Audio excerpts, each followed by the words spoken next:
تو علماء کہتے ہیں اس کی وجہ یہ ہے کہ آپ صلی اللہ علیہ وسلم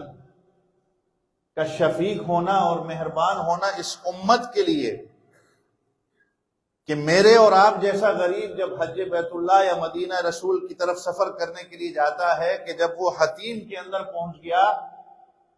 کیونکہ کعبۃ اللہ کے اندر تو ہر بندہ نہیں جا سکتا، وہ بڑے بڑے بادشاہ ہی وہاں پر جا سکتے ہیں، آپ اور میرے جیسا جو غریب مسلمان جائے گا، اگر وہ حتیم کے اندر آ گیا تو گویا وہ کعبہ کے اندر چلا گیا۔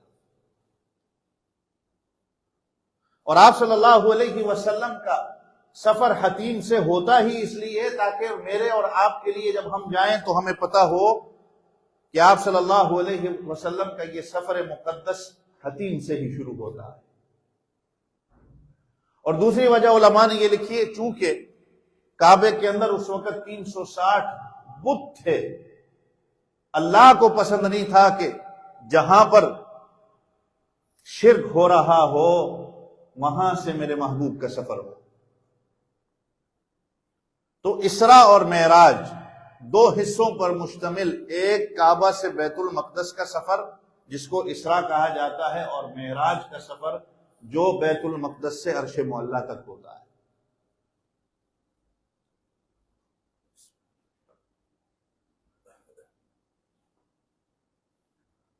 حضرت جبریل علیہ السلام ادباً آ کر آپ صلی اللہ علیہ وسلم یہ جو پاؤں کے تلوے ہوتے ہیں اس کو بوسہ دے کر آپ صلی اللہ علیہ وسلم کو جگاتے ہیں، اور آپ صلی اللہ علیہ وسلم کو براق نامی سواری پر سوار کیا جاتا ہے۔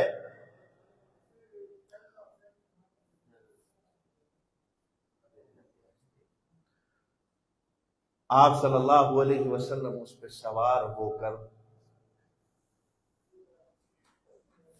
پہلے تو حضور پاک صلی اللہ علیہ وسلم کا شق صدر ہوتا ہے کہ سینے کو چاک کیا جاتا ہے۔ آپ صلی اللہ علیہ وسلم کے اس دل کو بعض مورخین نے زمزم لکھا ہے، بعض نے جنت کے پانی کو لکھا ہے، کہ کیونکہ آپ صلی اللہ علیہ وسلم کا یہ سفر نورانی سفر ہے، آگے جنت کو دیکھنا ہے، جہنم کو دیکھنا ہے، براق میں سواری بھی ہے، رفرف نامی اس سواری کے اندر پھر عرش معلیٰ ہے، پھر جہاں پر قلم پھیرے جاتے ہیں، جہاں انسان کے سارے اعمال پیش کیے جاتے ہیں، پھر وہاں سے سدرۃ المنتہا ہے۔ یہ سارے سفر نورانیت سے بھرے ہوئے ہیں، فرشتوں سے ملاقات ہے۔ تو جسم کے اندر ایسی طاقت رکھی جائے کہ جسم آپ صلی اللہ علیہ وسلم کا ان ساری نورانیات کو مینٹین کر سکے۔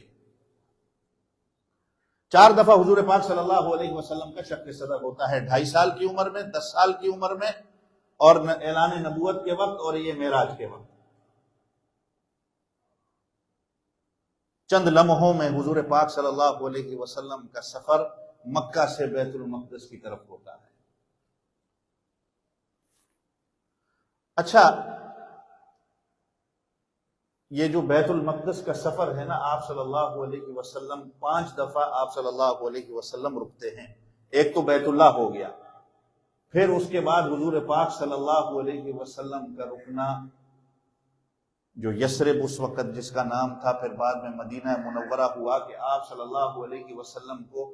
حضرت جبرائیل یہ جگہ دکھاتے ہیں کہ یہاں پر آپ کی ہجرت ہونی ہے۔ آپ صلی اللہ علیہ وسلم جہاں کھجوروں کے درختوں کو دیکھتے ہیں، حضرت جبرائیل علیہ السلام آپ صلی اللہ علیہ وسلم سے فرماتے ہیں یہاں رک کر آپ نے 2 رکعت نفل ادا کرنی ہے۔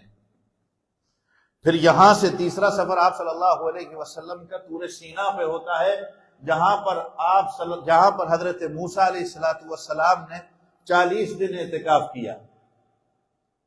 اور یہاں سے گزرتے وقت حدیث پاک میں آتا ہے کہ آپ صلی اللہ علیہ وسلم نے اس سرخ ٹیلے کے پاس حضرت موسیٰ علیہ السلام کو قبر میں نماز پڑھتے ہوئے